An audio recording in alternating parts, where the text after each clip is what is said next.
Hi! Welcome to a new episode of History in 7 Facts, the show in which we explore some interesting episodes of humanity's past. Check out this playlist to watch the entire series, and don't forget to subscribe if you want to see more videos like this one. The fact that you and I are here, alive, today, is nothing short of a miracle. The chances of any particular human being being born are so slim that it's virtually an impossibility. And yet, here we are. But did you know that a long time ago our entire species came very, very close to extinction? 70,000 years ago, the slow but constant growth of the human population came to an abrupt end. Some 3,000 generations ago, an event caused the death of almost every human being on Earth. For all intents and purposes, it was an apocalypse. When it was over, less than 10,000 people were left alive on the entire planet. That wouldn't have filled a medium-sized stadium. And that is an optimistic estimate.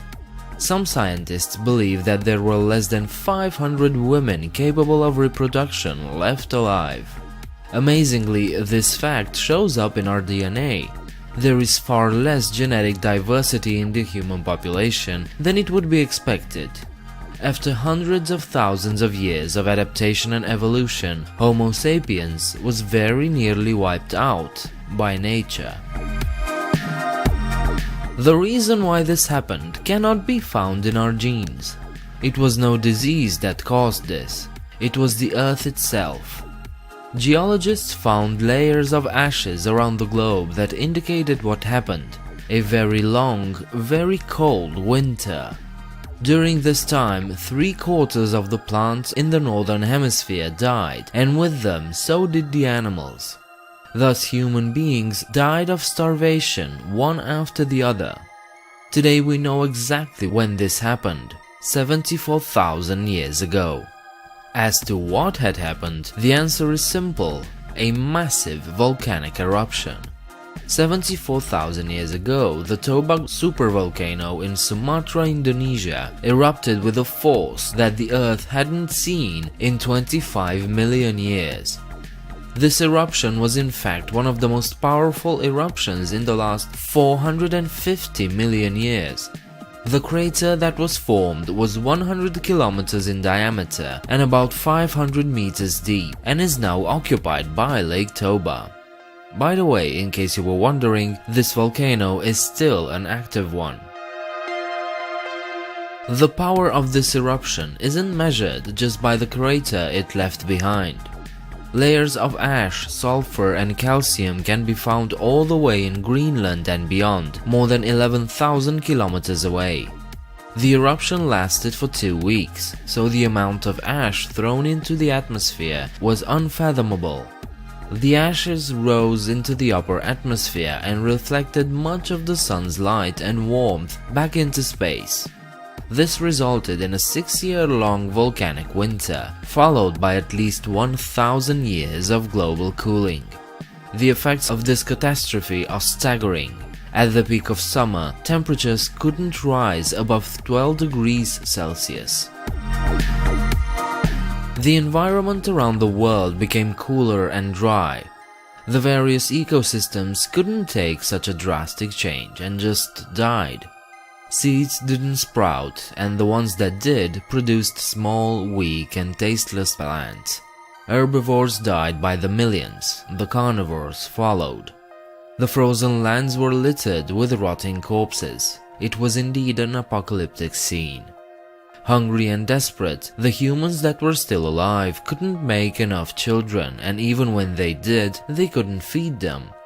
Children died, their mothers died, but the men probably survived longer, resulting in a catastrophic gender imbalance. Humans that lived outside the tropical and subtropical areas were most likely wiped out by the cold. Even the Neanderthals, a human species much more suited for a cold climate, retreated from northern Europe as far south as they could.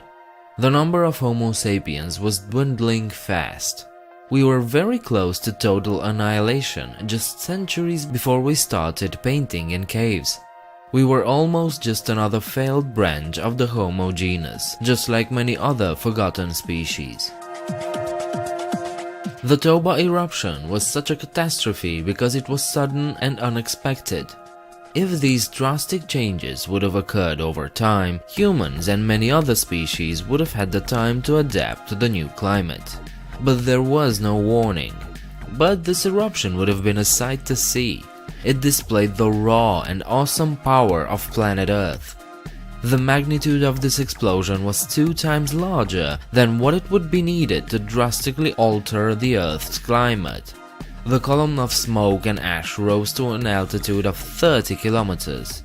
The ashes were carried by high-altitude winds westward, covering most of South Asia with 15 centimeters of ash.